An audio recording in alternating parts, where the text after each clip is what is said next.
All right, let's get right into it. Today, we're cracking open the chest plates on some of the most iconic, brutal machines in all of gaming, the Mortal Kombat Cyborgs. We're going to go way past the rockets and the plasma nets to figure out what really makes these killers tick. So, have you ever actually stopped to wonder what's left of the human once all that metal gets bolted on? What parts are they sawing off and what are they wiring in?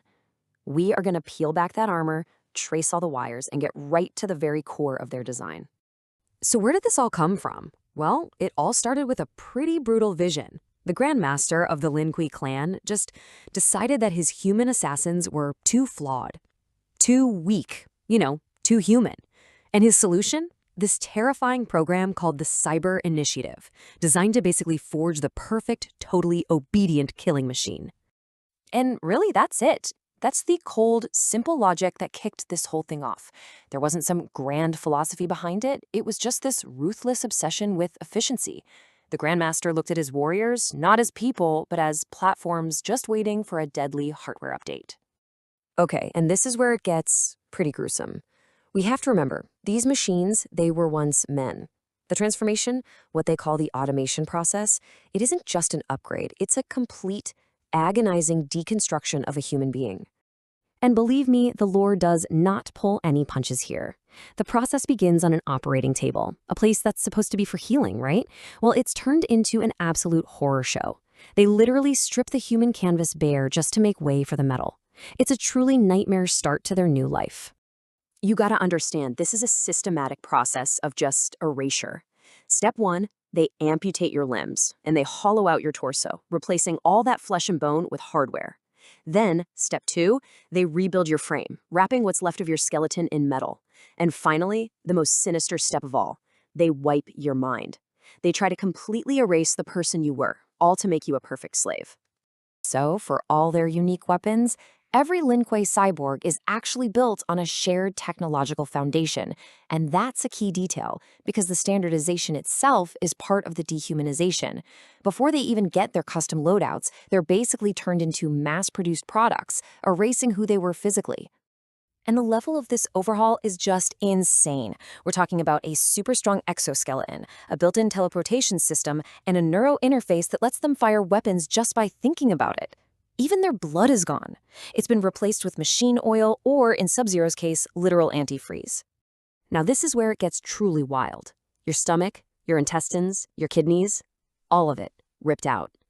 And in its place, they install this complex piece of machinery that is essentially a mobile factory for building and launching an arsenal of bombs and rockets. They sacrifice your vital organs for ammo storage. I love this quote from the source material because it perfectly captures how absurd this is. Like, really, how does a full-size rocket fit in there? Or a seemingly endless supply of bombs? The lore kind of suggests that the components might be stored and assembled on the fly, but honestly, a Narnia closet full of weapons feels just as real. Okay, so they all share that base chassis, but this is where they get their unique personalities back, in the form of custom-built death-dealing systems. Each cyborg's arsenal was basically designed to mechanize the skills they had as humans, turning their natural talents into pure focused carnage. So let's break them down. We're going to start with the original trio, and each one is a master of a completely different flavor of destruction. You've got Sektor, who is all about direct, overwhelming firepower. Then there's Cyrax, the cunning technician who uses traps and battlefield control. And finally, Smoke, who's the ghost all about stealth and confusion. First up, Sektor, Unit LK-99. He was the first volunteer, the program's poster boy, and his design is brutally straightforward. He's a walking artillery piece. He's got a chest-mounted rocket launcher, arm-mounted flamethrowers. His entire purpose is to just overwhelm you with pure, unrelenting firepower. Next is Cyrax, LK-4D4. And wow, this guy really shows you the creative cruelty of the Lin Kuei. His specialty is trapping opponents with plasma nets and bombs. But his most bizarre feature? He can literally fall apart. He detaches his own limbs to attack you from crazy angles before reassembling himself. Oh, and he has a circular saw in his arm, because of course he does. And finally, we have Smoke, LK-7T2. His entire system is built around stealth and disruption.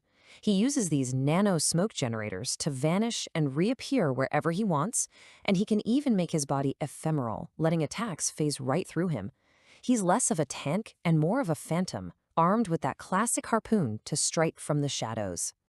So this brings us to the most compelling question about all these cyborgs. After all the metal, the surgery, and the brainwashing, is there anything left of the original person? See, this isn't just a story about cool robots, it's a battle for the very definition of the self. Let's be really clear about the goal here. The personality wipe was designed to be absolute. Its entire function is to sever any connection you have to your past, any loyalty, any love, any rage. It's meant to strip away every single thing that makes a person an individual, leaving only a program that follows orders. But, and this is the crucial point, it doesn't always work. The real conflict for these characters isn't just with their enemies, it's with their own programming. That ghost of the human they used to be is constantly rattling the bars of its new digital prison, just fighting to break free. And what's so fascinating is how the story gives us all these different paths back to humanity. For powerful people like Sub-Zero and Smoke, their own sheer willpower, their soul, is strong enough to literally rewrite their own code and break free. Then you've got others like Cyrax who need outside help, allied tech, to basically purge the machine and restore his soul. And then there's the tragic case of Sektor, where his programming got so corrupted that his original personality only ever came back as a literal glitch in the system. And that really leaves us with the final, haunting question, doesn't it? The story of these cyborgs forces us to ask what truly defines us. I mean, if you can strip away the body, piece by piece, and replace it all with steel and wire, but the will, the spirit, the soul remains, then which one is the real you? It's a pretty heavy thought to end on. Thanks for tuning in for this one.